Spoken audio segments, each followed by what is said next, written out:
tales of the 20th century Russian mystic Grigori Rasputin have captured the world's collective imagination since his death in 1916. Professing mystical healing powers and the ability to predict the future, Rasputin gained a staggering amount of influence in late Imperial Russia. But it's difficult to separate fact from fiction when discussing his unusual life. So, today we're talking about the enduring mystery of Grigori Rasputin, Russia's infamous Mad Monk. But before we get started, make sure to subscribe to the Weird History channel. And don't forget to leave a comment and let us know what other mysterious figures you would like to hear about next. Okay, let's settle in with our cartoon bat sidekick and conjure some weird history.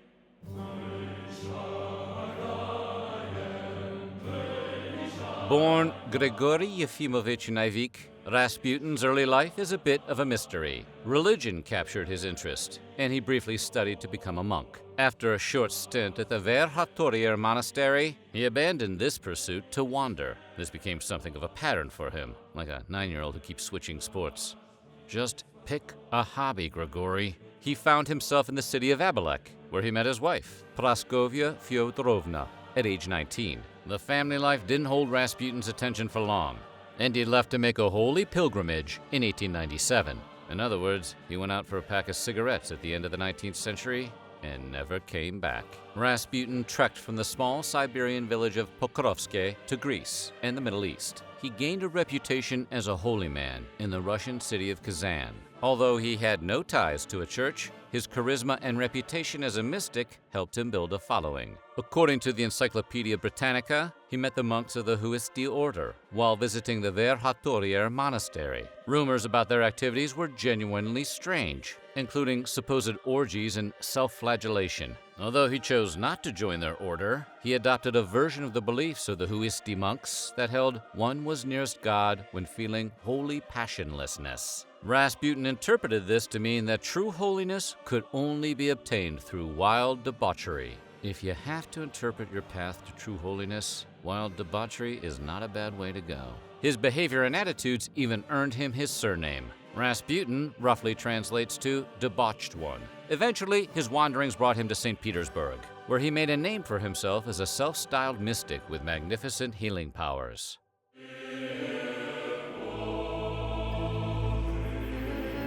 Tsarevich Alexei Nikolaevich, the young son of Emperor Nicholas II and Empress Alexandra, struggled with hemophilia, also known as the dice royalty rolls every time they have kids with their immediate family. Doctors weren't having much luck treating Alexei, so the royal family turned to Rasputin for help. In 1908, Nicholas and Alexandra brought Rasputin to court. Then something unexpected happened. Rasputin's mere presence seemed to help Alexei. Whenever the holy man was around, the boy's suffering and pain seemed less severe. Historians aren't sure why, but aspirin could be one explanation. At the time, aspirin was a cure-all drug, so the doctors visiting Alexei often gave it to him. But aspirin is also a blood thinner. In other words, not the best treatment for someone with a disorder that prevents his blood from clotting. Keeping the doctors away and thus preventing more doses of aspirin might have had the appearance of helping. And it's also possible Alexei may have just been soothed by Rasputin's presence. After all, the guy had a reputation for being a magical healer, and he had a pretty sweet beard to back that story up. Alexandra, who obsessed over Alexei's health and was attracted to mysticism and spiritualism, quickly became Rasputin's biggest fan. Wowing the Empress is a pretty solid move when you're trying to get your foot in the palace door.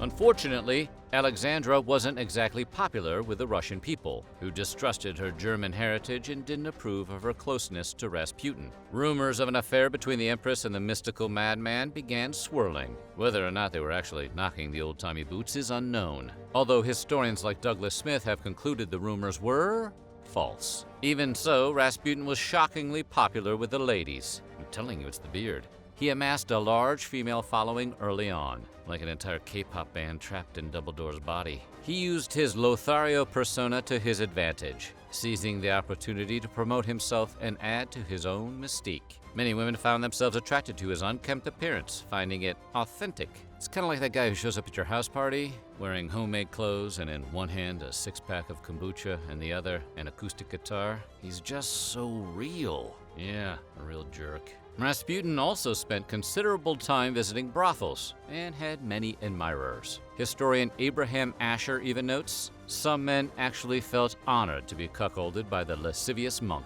Apparently, the mad monk inadvertently discovered a genre of adult film. Well, I guess he did claim to be able to see the future. The point is, Rasputin's sheer presence brought women to his side, despite his somewhat dubious hygiene. Oh yeah, the mad monk was the very picture of a sloppy jerk. He often wore dirty clothes to meetings with the imperial family and boasted about wearing the same pair of underwear for 6 months on at least one occasion. But Rasputin's legendary hygiene problems did not stop at his dirty laundry. They extended to the dinner table too. Rasputin often had bits of food stuck in his beard. He also had a habit of licking serving spoons before they were used to serve others. And he didn't care much for silverware either, opting to rip his food apart with his hands. He lived like an actual bridge troll. Yet he still managed to acquire vast influence in the royal court.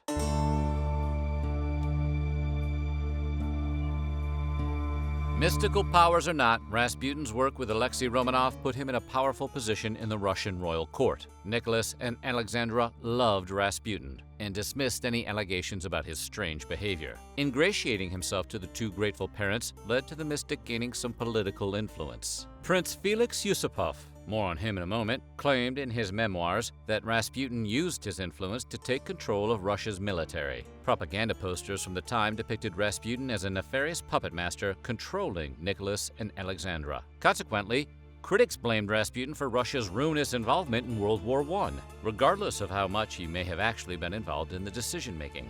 Disdain for Rasputin steadily grew from a small number of critics to a large number of outright haters, and their animosity wasn't confined to the realm of disparaging memes and YouTube comments. The growing hostility against the mystic led to several assassination plots. An excommunicated monk named Iliodor tried to hire sex workers to take out Rasputin, but Rasputin discovered the plot, causing Iliodor to abandon his plan. Hey Iliodor, that's not the service you hire prostitutes for. One of Iliodor's followers was a bit more successful. Kyonya Gusava, disgusted by the sordid tales of Rasputin's deeds, believed him to be the literal Antichrist. Maybe she saw him eat. So in June of 1914, she stabbed Rasputin. He survived that attempt on his life, but 2 years later, he wouldn't be so lucky.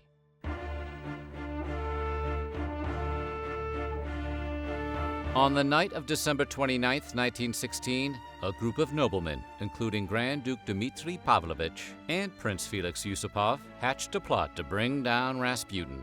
The precise events are mainly unknown. Some accounts, primarily those of Prince Yusupov, tell a colorful story. It begins with nobles luring Rasputin to a palace with the promise of women, food, and booze. Rasputin, being a pretty big fan of all three things, showed up ready to party and proceeded to down several rounds of cyanide-laced cakes and poisoned wine. Presumably growing rather alarmed that the poison wasn't working, Yusupov shot him. Maybe open with the shooting next time, fellas. Rasputin survived the first gunshot and fled to the courtyard, where Yusupov shot him a second time, at which point Rasputin collapsed. Afterward, the noblemen reportedly bludgeoned him, wrapped his body in a blanket, and threw him in the Neva River.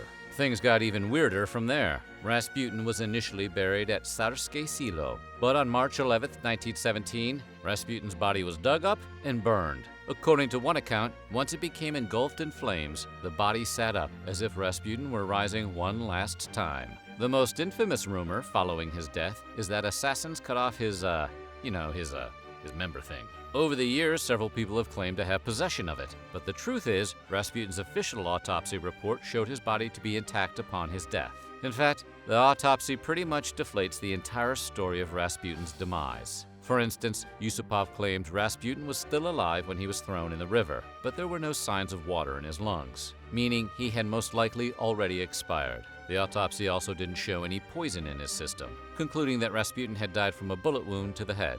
Because of these little inconsistencies, historians agree that Yusupov was probably full of shit, but the world will never know for sure. Rasputin's official autopsy report disappeared during Stalin's regime 20 years later. And despite the evidence against Yusupov's story, his account prevails throughout pop culture.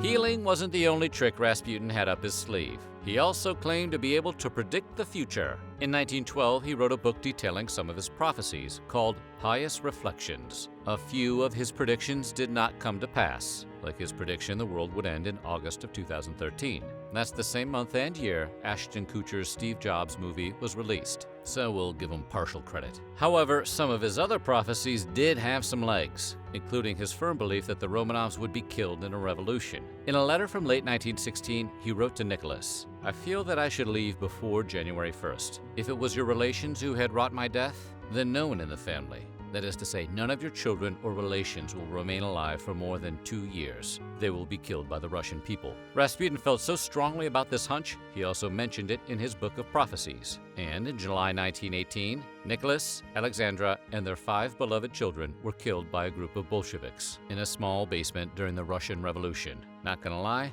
that's a little eerie.